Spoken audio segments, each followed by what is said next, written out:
here to find my tribe, my people. Because out of the 7.8 billion people in the world, there has to be somebody who thinks like me. So I'm going to get to know you, you are going to get to know me, and let's see if this book journey can be a thing. Hi, I'm Fereal, and I am a South African woman who has been 29 years old for a few years now, and I have joined Booktube. I have looked at the OG Newbie Book Tag, and I'm of the opinion that the OG Newbie Book Tag gives you backstory instead of current story. You do not care if I was obsessed with Jessica Wakefield and Elizabeth Wakefield's life when I was 12 years old. Nobody cares. I don't even care. You need to get to know what I am all about at this moment. So I have compiled 20 questions that gives you some detail into what is happening in my reading experience at the moment. What do I enjoy? What I do not enjoy? What we can throw in the bin as a group? Oh, I'm also going to try and do this in 20 minutes. That might be the real problem because I am long-winded. Ready? You're not even ready. You're not ready. Okay. Question number 1. What are you reading right now? At the moment, I'm reading Her, Red Seas Under Red Sky. That's by Scott Lynch. It is the second novel in the series, The Gentleman Bastards. The rest of the books are over there. I need to still get one. I'm reading that. I'm reading All I Wanted, All I Needed by A.E. Valdez. And then I'm also listening to Pride and Prejudice because it's Pride and Prejudice. If you stick around long enough, you'll figure it out. Question number 2. What is your favorite genre at the moment? Fantasy, but slow fantasy that's very character driven, and then also romance, like contemporary romance. I am actually very specific about that contemporary romance thing. I'm reading romances with one or both are always black, and one seems to be into baking or has a bakery. I don't know. It's very specific right now. Anyway, question number 3. What is your favorite book trope at the moment? Quests. I love a good quest. I love a good heist. That is my thing. Like, go somewhere and do something. I'm also into Dungeons and Dragons for this exact reason. But these boys keep playing with my feelings. Anyway, that's another hobby and another tangent. Question number 4. What is my favorite opening line from a novel? Because I love Pride and Prejudice so much, it should be, it is the truth universally acknowledged that a man in possession of great fortune must be in want of a wife. But it's not. It's by another favorite author of mine. His name is Joe Abercrombie, and he writes this book called Best Served Cold. And in Best Served Cold, he starts the novel off saying, "The sunrise was the color of bad blood. It leaked out of the east and stained the dark sky red, marked the scraps of the cloud with stolen gold." Listen, even just the opening line, "The sunrise was the color of bad blood," gives you a clear indication what this book is about. It's going to be bloody. There is revenge involved. There is bad blood. And the sunrise, if you know anything about the Lord of the Rings, you know Legolas saying, "The red sun rises. Blood has been spilled this night." Blood was spilled this night. Sorry, I'm an idiot. But that's the thing. The opening line tells you so much about the book. It tells you so much about the characters before even meeting the characters. And by the time you get to the end of the first chapter, you're like, this author is very unserious. And it's a mess. Joe Abercrombie is not to be played with, I tell you. Question number 5. What is your favorite non-fiction book? I hate non-fiction. She does not enjoy. Wait, I've read 2 non-fiction books and it's only the second month. Wait a second. I've read 12-Week Year and then I've read The War of Art. I actually enjoyed both books, but make sure you know I hate non-fiction books. That's a different rant. I only have 12 minutes to get all these questions done, so I can't rant about that right now. I'm just going to choose the one that I've read most recently, which is The War of Art. Also has its problems, but it gives you, it's concise. It's teensy tiny, and it just gets to the point.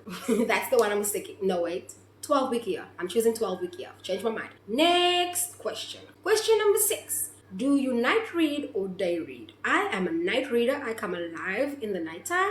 I have a job where I have a 3-hour break during the day, so I would rather nap in the day to have more time to read. At night, I am completely unashamed, like 116 about this. Question number 7. Do you have any reading quirks?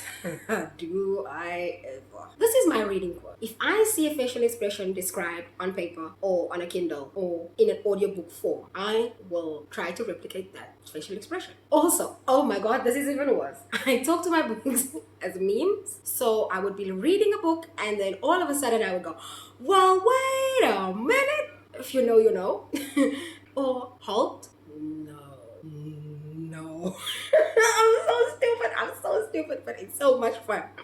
I love a good meme, so I always end up talking to my books as if I'm a meme. It's so stupid, but it's fine. Next question.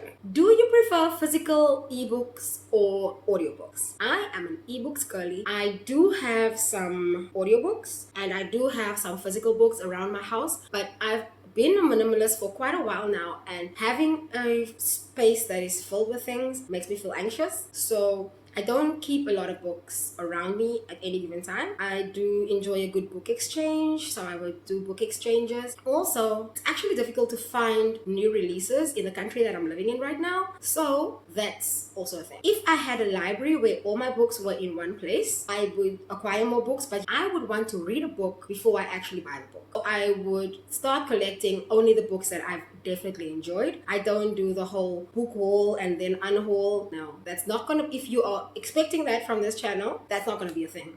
It's definitely not gonna be a thing. There will be no book hauls because it will give me anxiety. Okay, good. Next question. Do you read spicy novels? Well, yes, I do. Well, sort of, kind of. I've always been intrigued by sexuality and sex within a plotline, because the femme fatale within any thriller novel, chef's kiss. Like, woman was just evil. Just evil. Stunning. I love a good evil woman. It's just great. Okay, that says a lot about me, but not the point. But here's the thing though. I want my spicy novels to be between consensual, full-grown, fully fleshed out characters. I don't want one guy who's been written for the gods and a scrawny ass little girl not being able to figure her life out completely without the help of the him. Is that too much to ask? Because here's the thing.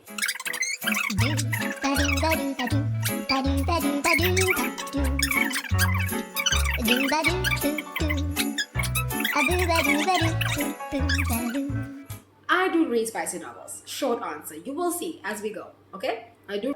If you don't read spicy novels, then you also are not aware of the internal conflict surrounding sexual situations, which is not okay for you. Do you annotate books? Me, personally, because I read ebooks, I click on the word, I highlight just one specific word. If I need to go back and see it again, I know which words to sift through. The washi tape, colored highlighters, absolutely not. I do not have the time. I need to get to the next chapter. Something is happening in the next chapter and I can't be bothered to annotate the book. I could not care less. I love people who do annotate books. It looks so calming, but I don't live a calm life.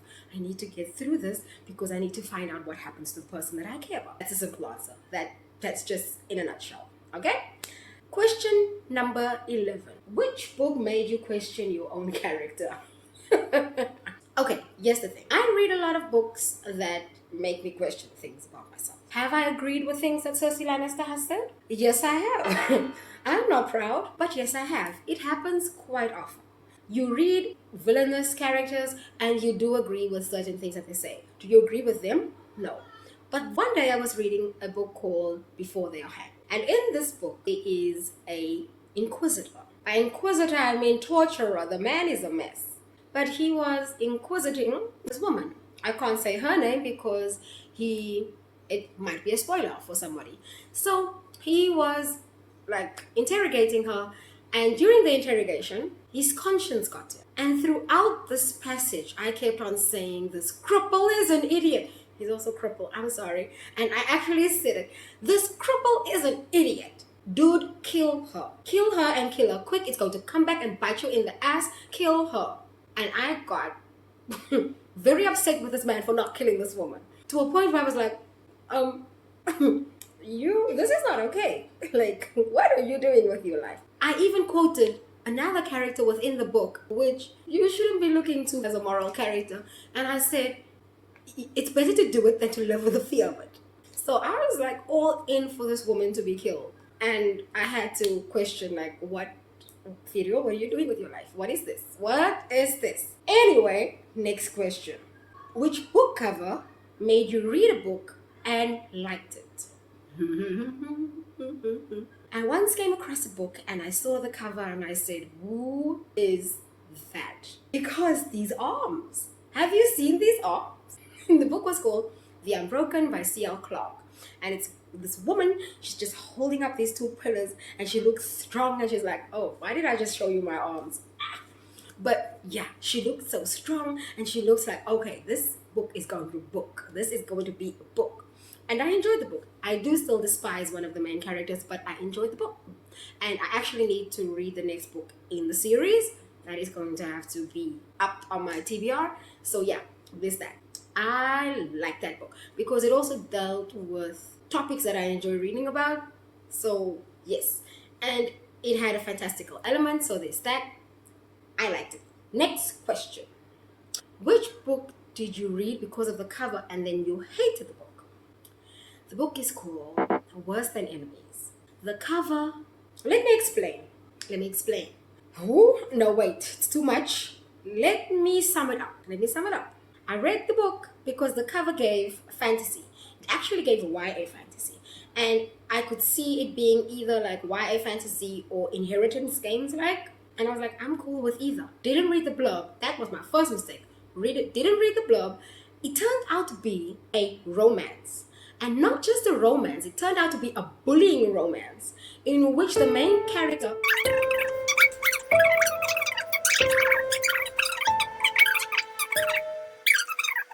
And I was like, nope, not doing that with my life. And oh my God, I hate that book so much. It flames. Okay, next question. Which book have you read most often? This is not even the book I've read most often. It's a book I've read most often consecutively in quick succession, right? This is a lot. It's a lot.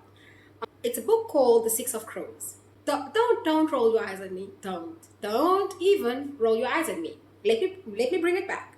I started the Grishaverse novels. I read that Alina Girl. I'm never caring about the Alina girls, but I read those 3 books. The first one, what is it called? Shadow and Bone. I read those 3 books, right? In the trilogy, we get introduced to a character called Nikolai Lansov, right? So we get introduced to Nikolai Lansov and he has his own set of books called The King of Scars and The Ruler of Wolves. So I skip over Six of Crows, over Crooked Kingdom, and I go straight to King of Scars because I loves me a King of Scars.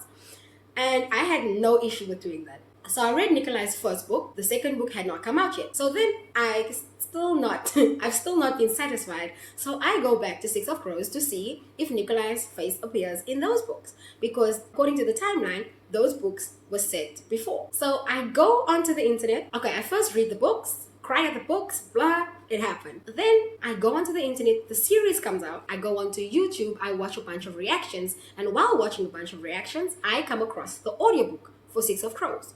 I don't think it's on there now, but I end up listening to it. And the voice of this one character, okay, 2 characters, Inej's voice, it gives Inej, But the voice from Matthias Halvar, it starts in chapter 7, obviously that's his first chapter. And it starts in chapter 7, and the minute that man opened his mouth, I was lost. I let that chapter lull me to sleep. I intended for it to lull me to sleep so many times as a calming, it's just so calming. But then I end up reading the rest of the book. I end up listening to the rest of the book, which then means I end up listening to the full Six of Crows. That happened over the course of about 3 months. I listened to Six of Crows so often. But then it also happened with Crooked Kingdom. I would end up reading, that was physically, I would end up reading chapter 26. Chapter 26 is where Inej and Kaz has this interaction and it gives me all the life that it's supposed to give. And I end up reading everything beyond then, and that happened for 3 months as well. Mind you, I was depressed during this time and it was a coping mechanism, but it still happened and I am not ashamed. I loved every minute of it. I must have read that book about 18 times. Yeah, there's that. I'm unashamed. I don't care. Which book character have you identified with most and it's unsettled you? Anna from the Heart Principle. Here's the thing. Kwan is part of this family and there are 3 books based on 3 characters. Okay, the first one was for the cousin, that's the kiss quotient. Then the second book is about Kwan's brother, and the third book is Kwan. And as you're reading the first 2 books, you want to see Kwan happy, so you want to read the third book. You get to the third book, and the book is not even about Kwan that much, but it's so on brand for him. It's so on brand for him to just be there and supportive, and it's almost like a hurt comfort, but it's just mwah. And in this book, you're introduced to Anna, who then falls in love with Quan, but Anna has ASD and she masks. She masks a lot. Now, I've never been diagnosed with ASD in any way, shape, or form. Let me preface by saying that I am, according to all medical records, I am a neurotypical person, but I have identified with masking behaviors. I discovered it while reading them, and I had to do a bunch of research on it, and I had to figure out things about myself that was very uncomfortable for me. So that was probably, it was supposed to be a fluffy romance. It was supposed to be love, and it was supposed to be spice, and it was supposed to be romance, and it turned into an existential crisis of note. Yes, Anna from The Heart Prince. Next question. Which book character would you save from death? Chapter 40. The girlies who know, they know. If you are wanting to be spoiled for it, go Google chapter 40, and in the image section, you will come across related searches, and there will be a picture of the entire chapter 40. It's only 7 sentences long, and it is brutal. But here's why. I have read a lot of death. I am reading novels by authors who just do not care. They don't care about killing the people that you love. They will kill a main character, a POV character, on a regular Tuesday evening after he has had a massage. They will throw him into the water and his jade will get stolen, and it will not be a problem, right? I read these people. These are the type of people I read.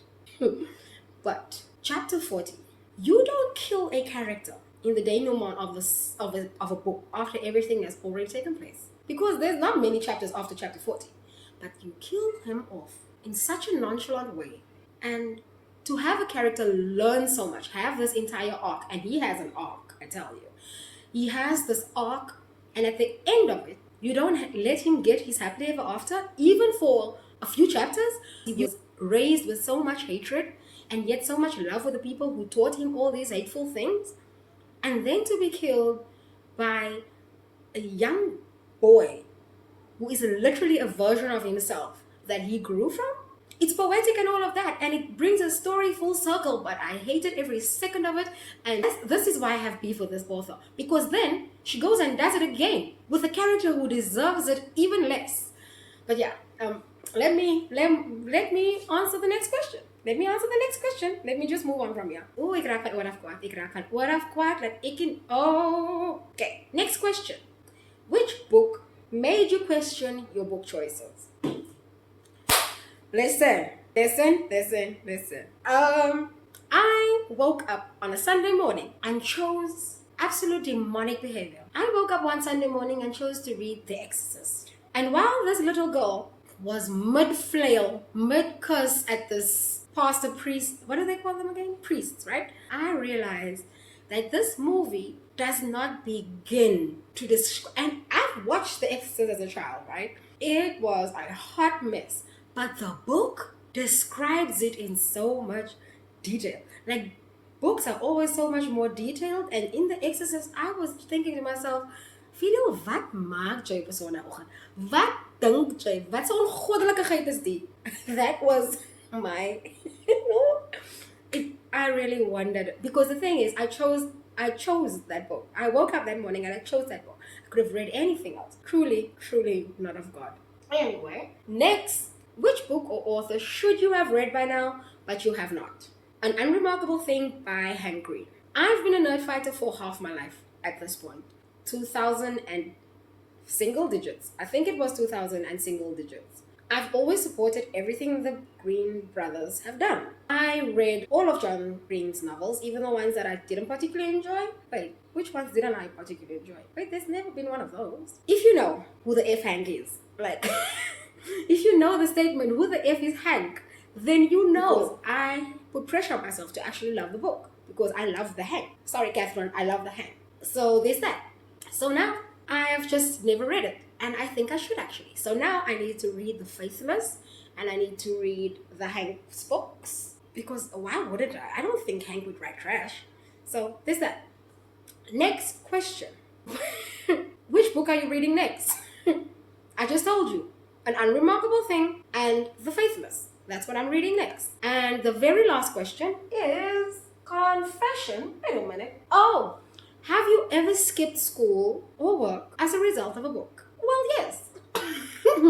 But here's the thing though. First of all, let me state, it hasn't happened in a long time, but that's only because I get a 3-hour break and I get to sleep and all of those things. I have not skipped work or school as a result of a book in the way that most people might think, where I've wanted to stay at home because I wanted to finish a book or anything. Here's what's happened. I've read too late, and then I've also cried at said novel, which means I've gotten a headache from crying, which means the next morning when I woke up feeling congested, terrible because I had sleep deprivation, and then I looked and felt unwell. So when I called in to work, or when I got to work, they looked at me like, okay, say as your course. But then she wasn't actually sick. I wasn't sick because of an actual illness. I wasn't well, but I wasn't sick because of an actual illness. I was just ill because I made terrible book decisions. Yeah, so there's that. That's my confession. So now I've answered 20 questions about myself, which gives you more insight into me. So hopefully we'll become friends. Like, subscribe, do the internety things. You know what to do. Okay, here's what you're gonna do. You're gonna like, you're gonna subscribe, you're gonna press the bell thingy so that you can see if the bell thingy actually works, because does the bell actually work? Then you're gonna tell me what books I should read, what books have great femme fatales in it, what spicy novels actually have consensual adults who are not billionaires. I don't want there to be a billionaire involved, okay? And what else? Tell me something. Give me a bookish confession. Tell me something about books that you've read. I love that. I love the spice. I love the drama. If you've stuck around for this long, then great. If not, I will do the newbie book tag eventually, but not right now. Because right now, you don't care about me yet. You don't care about me enough about Butensarki and how it got me here. See ya. Bye-bye. Bye-bye. Bye-bye. Bye-bye. Bye-bye.